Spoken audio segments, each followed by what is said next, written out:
बार भगवान शिव ने पार्वती जी को उनके पूर्व जन्म का स्मरण कराने के उद्देश्य से इस हरतालिका तीज व्रत के महात्म्य की कथा कही थी।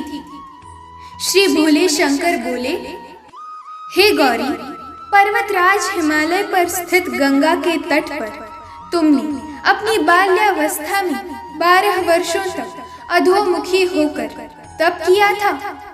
इतनी अवधि तुमने अन्न न खाकर पेड़ों के सूखे पत्ते चबाकर व्यतीत किए। माघ की विकराल शीतलता में तुमने निरंतर जल में प्रवेश करके तप किया। वैशाख की जला देने वाली गर्मी में तुमने पंचाग्नि से शरीर को तपाया। श्रावण की मुसलधार वर्षा में खुले आसमान के नीचे बिना अन्न जल ग्रहण किए समय व्यतीत किया। तुम्हारे पिता तुम्हारी कष्ट साध्य तपस्या को देखते हुए बड़े दुखी होते थे। उन्हें बड़ा क्लेश होता था। तब एक दिन तुम्हारी तपस्या तथा पिता के क्लेश को देखकर नारद जी तुम्हारे घर पधारे। तुम्हारे पिता ने हृदय से अतिथि सत्कार करके उनके आने का कारण पूछा। नारद जी ने कहा, हे गिरिराज, मैं भगवान विष्णु के भेजने पर यहाँ उपस्थित हुआ हूँ। आपकी कन्या ने बड़ा कठोर तप किया है।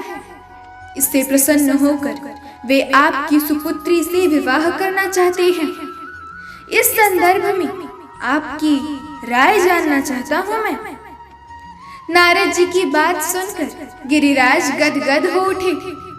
उनके तो जैसे सारे क्लेश ही दूर हो गए। प्रसन्न चित्त होकर वे बोले, श्रीमान, यदि स्वयं विष्णु मेरी कन्या का वरण करना चाहते हैं तो भला मुझे क्या आपत्ति हो सकती है? वे तो साक्षात ब्रह्म हैं। हे महर्षि, ये तो हर पिता की इच्छा होती है कि उसकी पुत्री सुख संपदा से संयुक्त पति के घर की लक्ष्मी बने। पिता की सार्थकता इसी में है कि पति के घर जाकर उसकी पुत्री पिता के घर से अधिक सुखी रहे। तुम्हारे पिता की स्वीकृति पाकर नारद जी विष्णु के पास गए और उनसे तुम्हारे विवाह के निश्चित होने का समाचार सुनाया। किंतु इस विवाह संबंध की बात जब तुम्हारे कानों पर पड़ी तो तुम्हारे दुख का तो ठिकाना न रहा। तुम्हारी एक सखी ने तुम्हारी इस मानसिक दशा को समझ लिया और उसने तुमसे उस विक्षिप्तता का कारण जानना चाहा। तब तुमने बताया, मैंने सच्चे हृदय से भगवान शिव का वरण किया है, किंतु मेरे पिता ने मेरा विवाह विष्णु जी से निश्चित कर दिया। मैं एक विचित्र धर्म संकट में हूँ। अब क्या करूँ? प्राण छोड़ देने के अतिरिक्त अब कोई भी उपाय शेष नहीं बचा है। तुम्हारी सखी बड़ी ही समझदार और सूझबूझ वाली थी।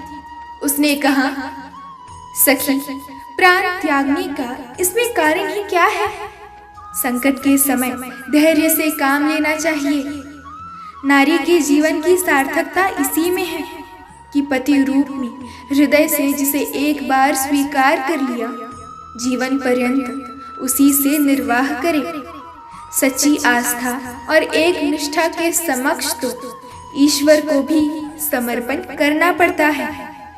मैं तुम्हें घनघोर जंगल में ले चलती हूँ, जो साधना स्थली भी हो और जहाँ तुम्हारे पिता तुम्हें खोज भी ना पाए, वहाँ तुम साधना में लीन हो जाना। मुझे विश्वास है कि ईश्वर अवश्य ही तुम्हारी सहायता करेंगे। तुमने ऐसा ही किया। तुम्हारे पिता तुम्हें घर पर न पाकर बड़े दुखी तथा चिंतित हुए। वे सोचने लगे कि तुम जाने कहाँ चली गई। मैं विष्णु जी से उसका विवाह करने का प्रण कर चुका हूँ। यदि भगवान विष्णु बारात लेकर आ गए और कन्या घर पर ना हुई तो बड़ा अपमान होगा। मैं तो कहीं मुख दिखाने के योग्य भी नहीं रहूंगा। यही सब सोचकर गिरिराज ने जोर शोर से तुम्हारी खोज शुरू करवा दी। इधर तुम्हारी खोज होती रही और उधर तुम अपनी सखी के साथ नदी के तट पर एक गुफा में मेरी आराधना में लीन थी। भाद्रपद शुक्ल तृतीया को हस्त नक्षत्र था। उस दिन तुमने रेत के शिवलिंग का निर्माण करके व्रत किया। रात भर मेरी स्तुति के गीत गाकर जागी।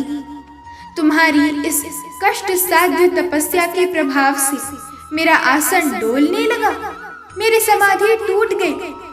मैं तुरंत तुम्हारे समक्ष जा पहुंचा और तुम्हारी तपस्या से प्रसन्न होकर तुमसे वर मांगने के लिए कहा। तब अपनी तपस्या के फल स्वरूप मुझे अपने समक्ष पाकर तुमने कहा, मैं हृदय से आपका पति के रूप में वरण कर चुकी हूँ। यदि आप सचमुच मेरी तपस्या से प्रसन्न होकर यहाँ पधारे हैं तो मुझे अपनी अर्धांगिनी के रूप में स्वीकार कर लीजिए। तब मैं तथास्तु कहकर कैलाश पर्वत पर लौट आया। प्रातः होते ही तुमने पूजा की समस्त सामग्री को नदी में प्रवाहित करके अपनी सहेली सहित व्रत का पारण किया। उसी समय अपने मित्र बंधु व दरबारियों सहित गिरिराज तुम्हें खोजते खोजते वहां आ पहुंचे। तुम्हारी इस कष्ट साध्य तपस्या का कारण तथा उद्देश्य पूछा। उस समय तुम्हारी दशा को देखकर गिरिराज अत्यधिक दुखी हुए और पीड़ा के कारण उनकी आंखों में आंसू उमड़ आए। तुमने उनके आंसू पोंछते हुए विनम्र स्वर में कहा, पिताश्री, मैंने अपने जीवन का अधिकांश समय कठोर तपस्या में बिताया है। मेरी इस तपस्या का उद्देश्य केवल यही था कि मैं महादेव को पति के रूप में पाना चाहती थी। आज मैं अपनी तपस्या की कसौटी पर खरी उतर चुकी हूँ। आप क्योंकि विष्णु जी से मेरा विवाह करने का निर्णय ले चुके थे, इसलिए मैं अपने आराध्य की खोज में घर छोड़कर चली आई। अब मैं आपके साथ इसी शर्त पर घर जाऊंगी कि आप मेरा विवाह विष्णु जी से न करके महादेव से कराएंगे। गिरिराज मान गए और तुम्हें घर ले गए। कुछ समय के पश्चात शास्त्रोक्त विधि विधान पूर्वक उन्होंने हम दोनों को विवाह सूत्र में बांध दिया। हे पार्वती, भाद्रपद की शुक्ल तृतीया को तुमने मेरी आराधना करके जो व्रत किया था, उसी के फलस्वरूप मेरा तुमसे विवाह हो सका। इसका महत्व ये है कि मैं इस व्रत को करने वाली कुंवारियों को मनोवांछित फल देता हूँ। इसलिए सौभाग्य की इच्छा करने वाली प्रत्येक युवती को ये व्रत पूरी एक निष्ठा तथा आस्था से करना चाहिए। हर हर महादेव।